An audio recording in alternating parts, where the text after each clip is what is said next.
Good morning. My name is Donna Marie Collins. The date is May 1st, 2024.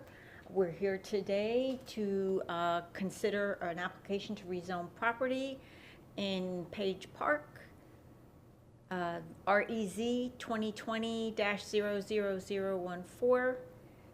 Since we don't have any members of the public here, I'm going to cut to the chase. I'm going to administer the oath and allow you to begin your presentations. Please raise your right hand. Do you swear or affirm the testimony and evidence you give will be the truth? I do. Thank you. And just a reminder, I am the final decision maker in conventional zoning. So following the completion of and the closure of this record, I'll be issuing a decision probably anytime within 2 weeks. Thank you.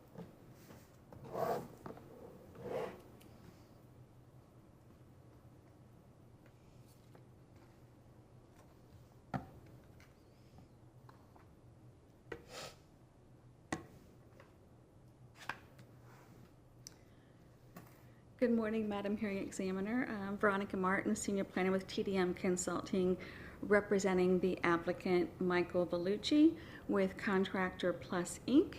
I have been accepted as an expert witness in the Lee Plan and the Land Development Code and asked to be accepted again today. Yes, please proceed. Okay. I do have one exhibit to enter into the record, and it's a copy of today's PowerPoint presentation. Yes, I'll accept that and mark that as applicant exhibit 1.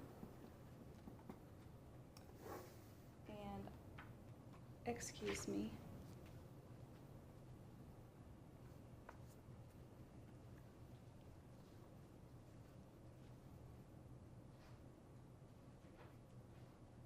Thank you.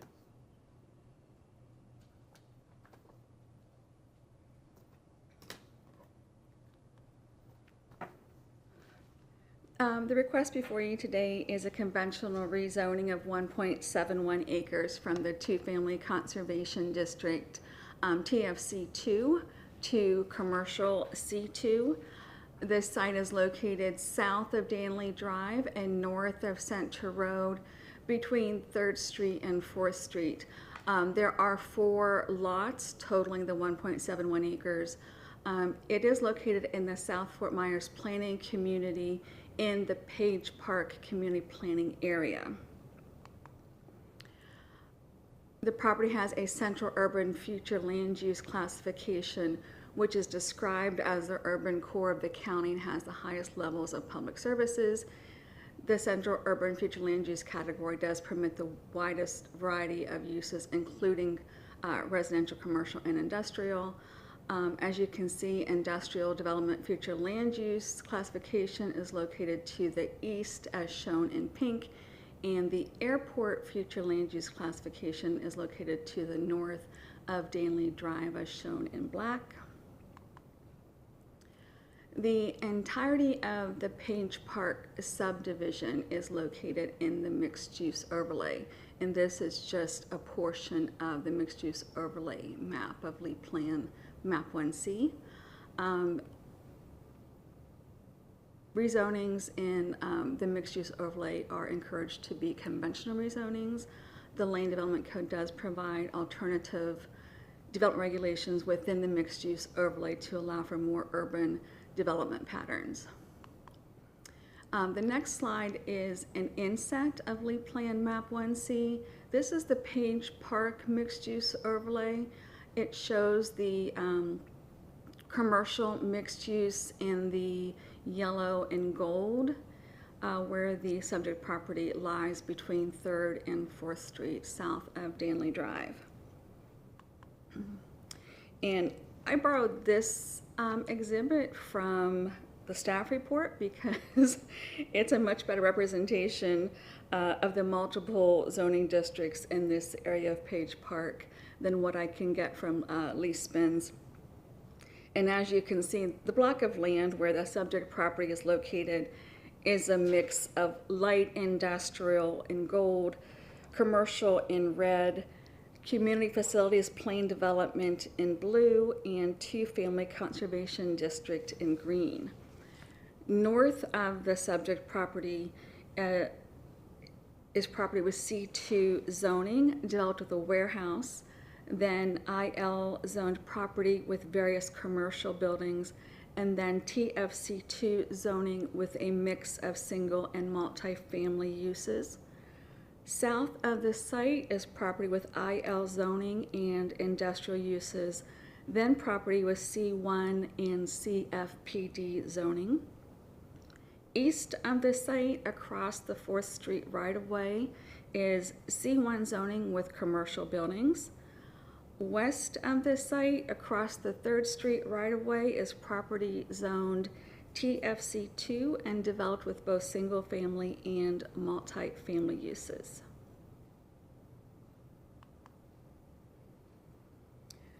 Urban services, including fire, police, EMS, Parks and Rec, public transit, solid waste, and public schools are available and adequate to serve this site. I did want to include this slide because of the 48-hour letter that I had sent. Lee County did provide a letter of availability confirming that potable water and sanitary sewer were available and adequate to serve this site, and they had lines in operation adjacent to the property. There are potable water lines within the 3rd Street right-of-way. The nearest sanitary sewer lines are further south than we had anticipated.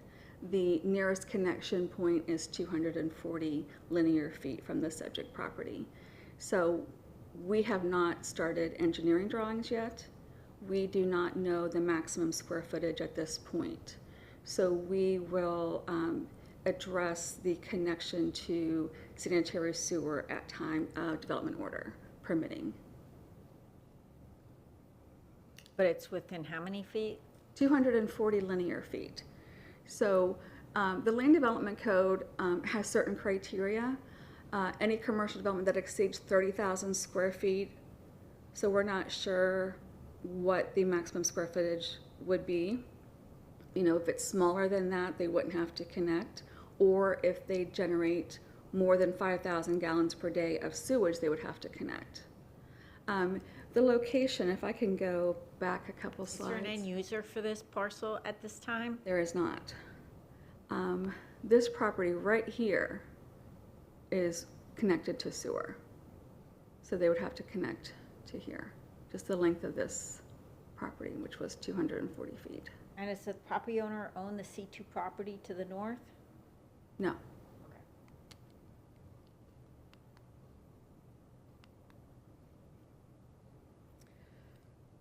Development of this property must comply with the Land Development Code at the time of local development order permitting, including setbacks, buffers, open space, parking, surface water management, etc.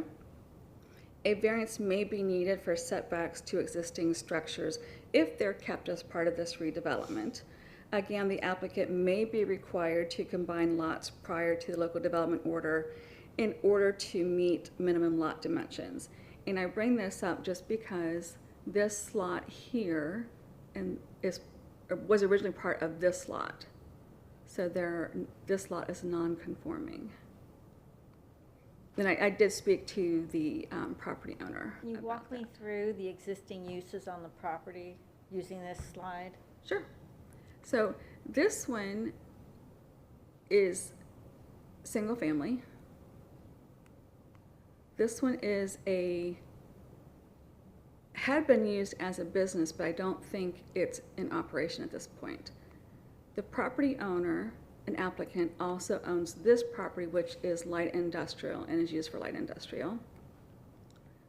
This property here has historically been used for multifamily. It's one of the old Army barracks left over, but I don't think it has been used, is currently being used for multifamily residential. What is it currently used for? Historically had been used for multifamily, but I believe it's vacant at this time. Vacant. Mm-hmm. As you can see, he's been doing some improvements trying to get it ready for redevelopment. At one time, he had an offer to buy this property. That fell through. So he's kind of in limbo. That's why I said we haven't started engineering drawings, because we're not quite sure. at this Is point. IL property to the south? Yes. What is the nature of that business? I don't know. Okay. So when I did my initial site visit, I Mhm. was unable to determine the nature of the business on that property. Mhm. So that's why I asked. He's an entrepreneur and he has multiple businesses.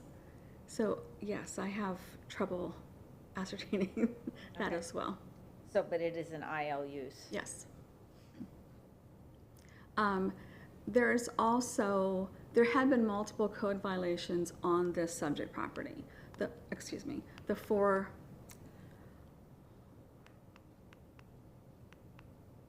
lots in question. At this time, and I just checked yesterday, all the violations have been abated except for the fence violation. The property owner installed a fence along 3rd Street prior to the fence permit being approved. Okay. So that fence will have to be relocated in order to make room for the buffer at the time of DO. So we're aware of that, and he'll have to abate that. He's going to have to. He's been cited, or there's actually a notice of an order of violation, order finding violation on the property? There's been an order of finding a violation on the property. There was a hearing, and he was found to be. Is there a fine running? Not that I'm aware of. All right, because I wouldn't advise waiting until DO stage if that's the case. And if you did a site visit, you've seen that the fence is right on the property. I have to go back. Okay. You know, I like to go back after I hear everything. Yeah, it's actually been a while since I've been to the site too. What's that? It's been a while since I've been to the site as well. Lead plan compliance, and I'm going to go through most of these fairly quickly. Yes, you don't have to read them. You can just Okay. summarize. The application is consistent and compliant with the lead plan, with policies 1.1.3, the central urban future land use category, objectives 2.1 and 2.2, development location and development timing, objective 4.1, water, sewer, and environmental standards. Policy 5.1.5, and I do want to go over this one a little bit more because there are residential uses nearby. Policy 5.1.5 of the lead plan is intended to protect residential areas from any encroachment of uses that are potentially destructive to the character and integrity of the residential environment. This area of Page Park has a mix of zoning districts and uses, from light industrial to commercial to residential. This site is located between an existing commercial use to the north and an industrial use to the south, with residential uses to the northeast. The proposed C2 zoning district is compatible with the other existing zoning districts and uses within the same block, and is not introducing a new use that is not already permitted nearby and within the community. So we do not consider this use incompatible with the existing residential uses nearby. The C2 zoning district is compatible with Goal 6, Objective 6.1 commercial land uses. It's also consistent with Objectives 11.1 and 11.2, the mixed use overlay. We did have a public information meeting, which is consistent with Objective 7.3. Objective 31.1 and Policy 31.2.2 addresses the requirements of the Page Park planning community. Again, redevelopment of this site will enhance the physical appearance of the Page Park community. The Page Park community does encourage mixed-use developments and mixed-use buildings throughout the commercial mixed-use areas as depicted on the Page Park overlay map. And again, this subject property is located on a block of mixed-use zoning districts and uses, including commercial, industrial, and residential. We do believe the applicant has met the criteria for approval, that it does comply with the LEED plan, that it does meet the land development code and other applicable code regulations, or will qualify for deviations if necessary at time of DO permitting, is compatible with existing and planned uses in the surrounding area, will provide sufficient access to support the proposed development intensity. The expected impacts on transportation facilities will be addressed by existing county regulations and conditions of approval. It will not adversely affect environmentally critical or sensitive areas and natural resources, and it will be served by urban services. Thank you. I can answer any questions you may have. I don't have any questions, thank you. Just one question. Yeah. If you could go back to that zoning map that you had up there.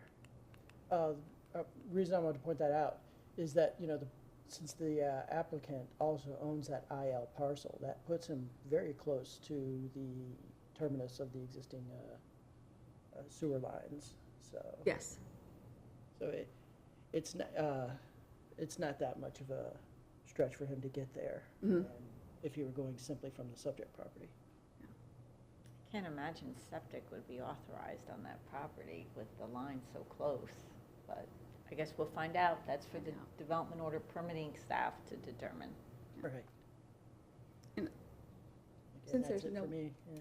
Since there's no one from the public here, I will point out that this property here is, the CFPD is a women's shelter. I can't hear you. Oh, I'm sorry, it's a women's shelter. Women's shelter. Women's shelter. Mhm.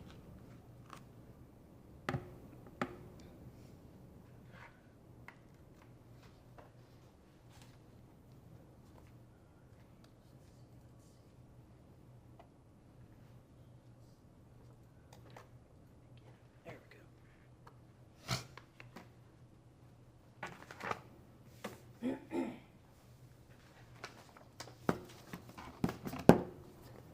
Good morning. For the record, Peter Blackwell with zoning, to give the staff presentation. First of all, the applicant's presentation was very complete and very accurate. It pretty much answered all the situation for the property.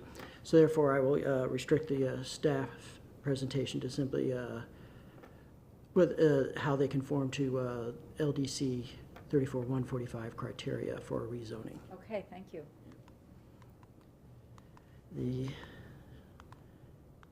I have marked your PowerPoint as Staff Exhibit 2. Staff Exhibit 1 is the staff report. Thank you. Right. First, yes, the public meeting was held in the community back in September of 2023. The only question was the details of the rezoning process. For the review criteria 34-145, I will go through these individually. The development or the proposed rezoning does conform with the urban central urban future land use category. The proposal is neither premature nor inappropriate for the location for objectives 2.1 and 2. The utilities are available in the area, but we've seen the issue with the sewer, which if they can't connect, restricts the property to conforming to standard 4.142. It is not considered an encroachment of an inappropriate use because of the very mixed nature of the area. And represents well-planned commercial development. Well, it does bring more order to the Page Park area, and as such, it creates better planning in an area that is otherwise rather unplanned. For the compliance with LDC, they are following the proper procedures for rezoning. Now, with the switchover from TFC2 to C2, that changes the requirements for site design and such. And Lot sizes and things of that lot size, nature. buffering, stormwater management, all those, and of course, parking. So, That'll be controlled by the LDC. yes, ma'am.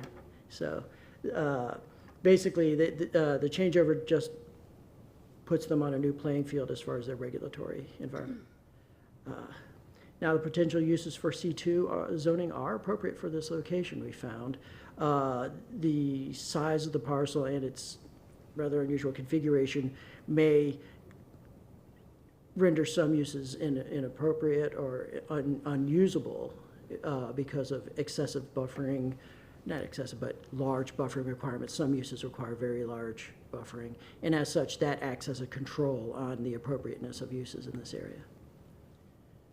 And of course, any future development will have to conform to the LDC or seek a variance therefrom. And again, the compatibility of surrounding area.